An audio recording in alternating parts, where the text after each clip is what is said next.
Hey, everybody, welcome back to Why We Love Horror. Now, I know you're used to seeing me, JWMaher, with Aaron and Abby Brooks, but they are on vacation for the next 2 weeks. So I informed Dylan that as champion of Why We Love Horror trivia that he has to fill in. So I apologize for dragging you in, Dylan, but you were happy to do it. How you doing today?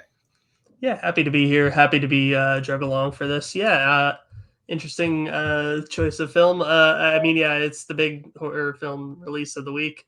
And I'm glad I'm getting a chance to talk about it on a podcast form because honestly, further on down the line, I can't see myself remembering this movie all that well because it's a bit forgettable, but we'll get into it.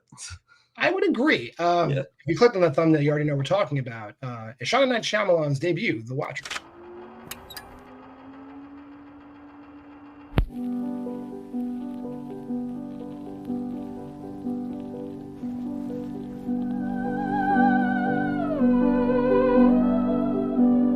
At the same time, we were young, single, driving, attractive, sexy. Any more words?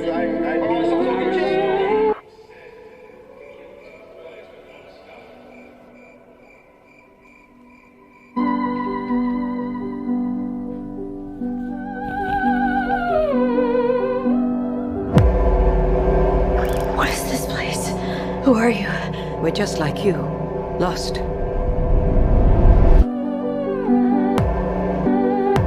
They come every night. They watch us until the sun rises again. It's a window on the other side.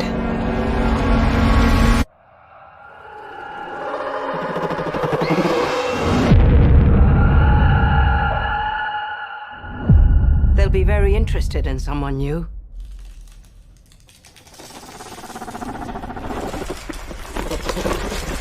What is that? What are they doing?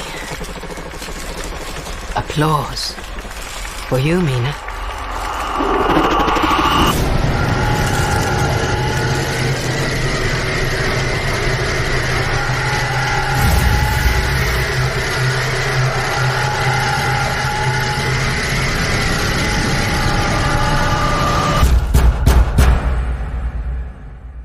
Don't you want to know what they are? That's impossible.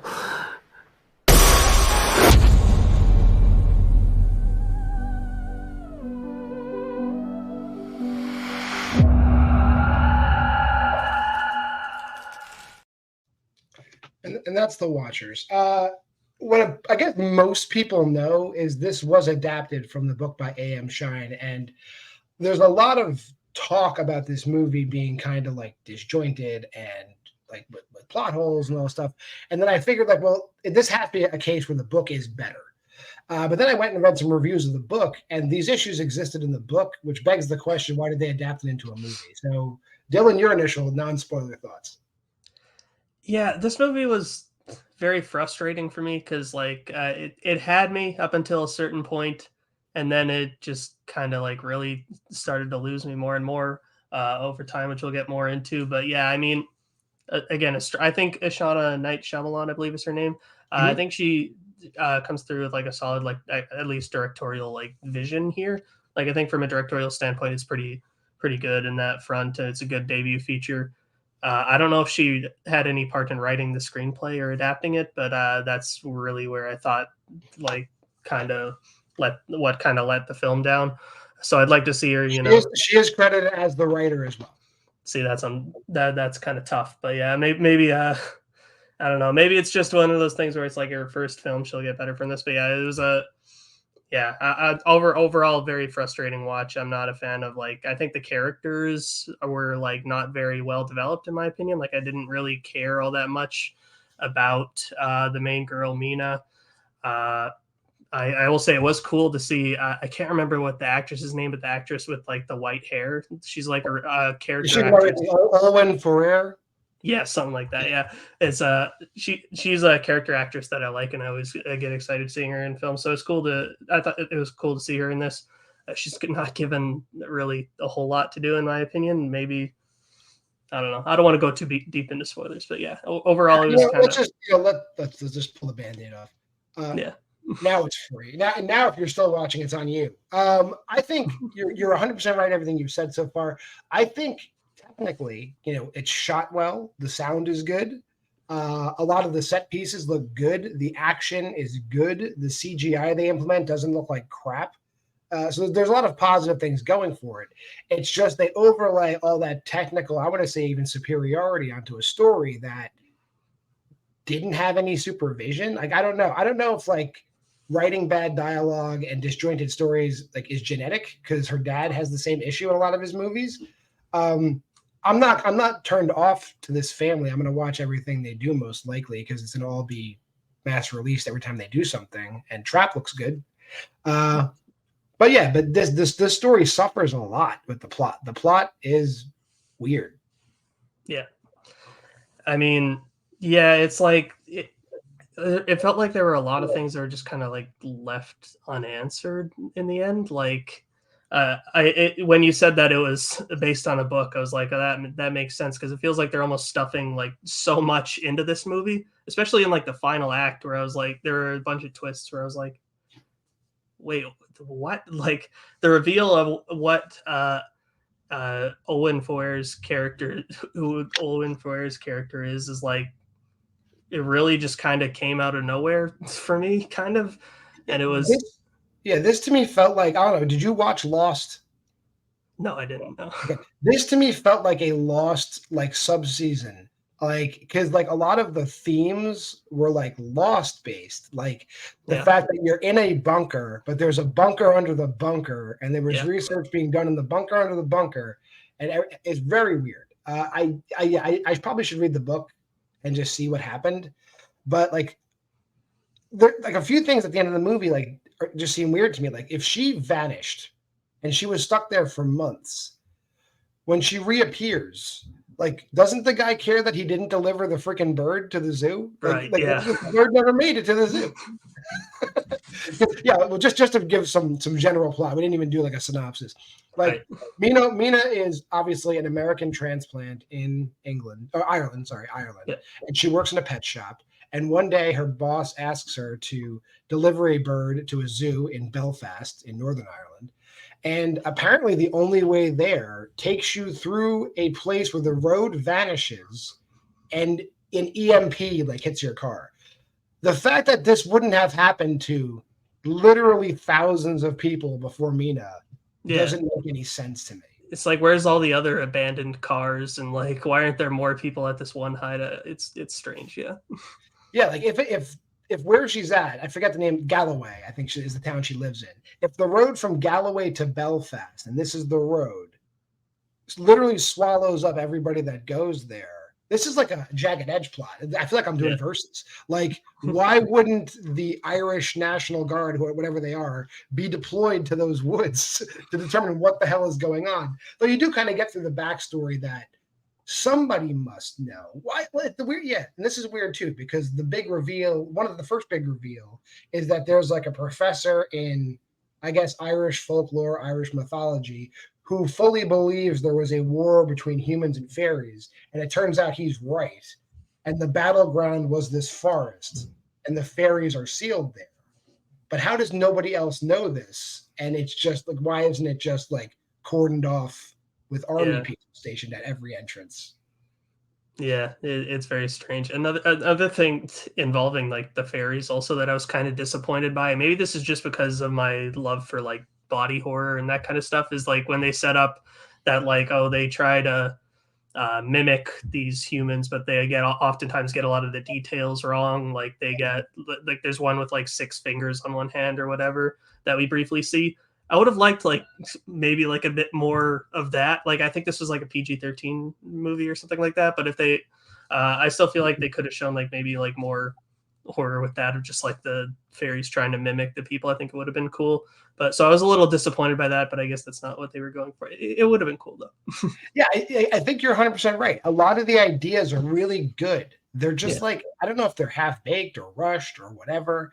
Like they're like, even at the end, like, well, we find out that Olwen Frere's character Madeline was a half-breed human fairy that was, I guess, in captivity with the professor while the professor was there, and he trained this half human, half fairy to resemble his deceased wife, and that's who she is when everybody meets her. But she seems to be immune to, I guess, because she's part human, she's immune to the rules, so she can cross the barrier and like all this. Well, there's a lot of, they did, like, yeah, Dylan said it already. They cram a ton of like passing rules and mythology, and it's kind of, it even boils down to one-liners sometimes, where if you don't take a notebook into this movie, you're probably going to get lost, and you're probably going to get lost anyway, even if you do take detailed notes, because I do think there's plot holes even when it resolves. Yeah, and that like, yeah, that second act I think was like really like boring me because of that, because it was so much of it. Like I was in on it at first when they started setting it up, and then it just kept adding more and more onto it, and I was like, can something like happen? Like that'd be nice. But also, like they force you to believe that like this one dude, this middle-aged man, lived in this bunker and had enough time, because like there's like he sets up a perimeter, right? And even though the seasons change and the amount of time the sun would be in the sky would change, so the barriers should not be, they should not be at a uniform distance. Whatever. I'm getting too scientific, but he has enough time to set up like literally hundreds of signposts around the bunker to show you can't go past that point. And it's also weird because it would be based on his ability to travel, and he's an older dude. So like, why wouldn't a younger person be able to travel further? There's so many questions. Is there anything else, like just plot-wise about the movie? Like, you want to talk about the actual like watching scenes, like anything that you liked, didn't like, that we didn't touch on yet? Plot-wise, I mean, I'd say the very end of the movie bugged me on how it's all resolved, because when she basically convinces her like to stop attacking humans, basically, and stop having such hate for humanity, because could be like more fairies out there, like there's more of her kind out there. I think that's an interesting idea. It felt so like it just came out of nowhere and like not properly set up, and it was like it just didn't land at all. And I was like, really? Like that's how this is all going to be resolved here? Like, yeah, there's so many questions about that too. So now you have someone that's really, I mean, they've lived, but they've never really lived in society. They have the ability to mimic other people, but that's dangerous.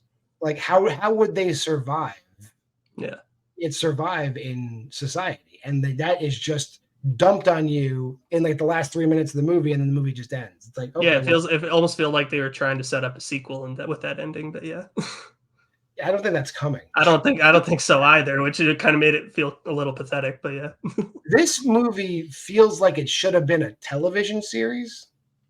Yeah, that would be, that I can see, because then you actually can do like, you have this entire race of mythological beings trapped.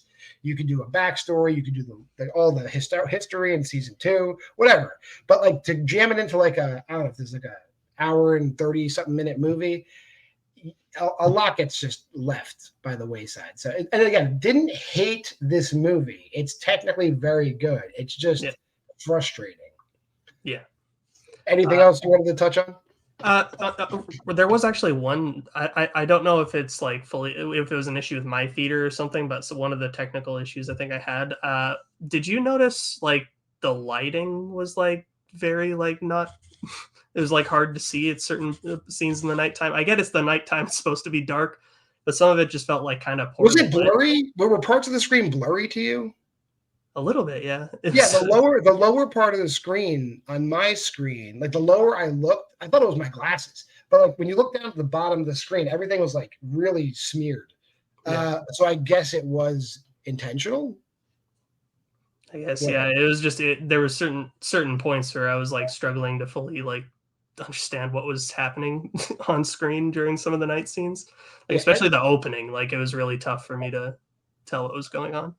Yeah, and again, they go through. There's a lot of talking about rules and rules being tested and new rules being introduced and new things being discovered. And the weird thing is, like, how were people in that bunker for like months and no one moved the carpet and saw there was another room That underneath? really bugged me. Yes. Like, Like, no one kicked it on accident or Yeah. something and saw, like when you walk across a floor and you step on like a trap door, it makes a different noise. So like, it's just there's a lot of like suspension of disbelief in this movie. But yeah.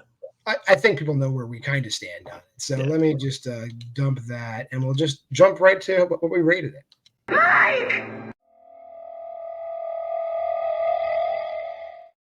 So I'm not sure if you're familiar, but it's just like Letterboxd, except we don't do stars. We do about a videotape. So out of 5 videotapes, what would you rate The Watchers? I'd give it 2.5. I think there's again some potential here for Ishana Night Shyamalan as a director, but I don't think the script is all that great. I think it really kind of let the movie down. But yeah, it's an interesting watch, I'd say. I don't know how long it will stick with me. I'm sure we'll be asked questions about it in trivia. So yeah, I know what the bird's name is, so I remember. Yeah, I got that too. We're good. Yeah, I went slightly higher just because like I did like a lot of the technical stuff. I'm at a 3, but though I do think on a rewatch, I think the fact I'm gonna be looking for answers that I thought I missed and they're not gonna come, it'll probably go down on a rewatch. So I might avoid watching this for a while. But right now I'm at a 3. It's just like the movie I think we did last time. Like I'm towing the line of just barely liking this movie, but I could easily be pushed off that line by anything. So that's where we're at. Every week, we cover a movie on the Why We Love Horror challenge. So Aaron and Abby did send me what they watched this week, and Dylan's actually prepared to talk about one of the picks. So let me see what we did this week.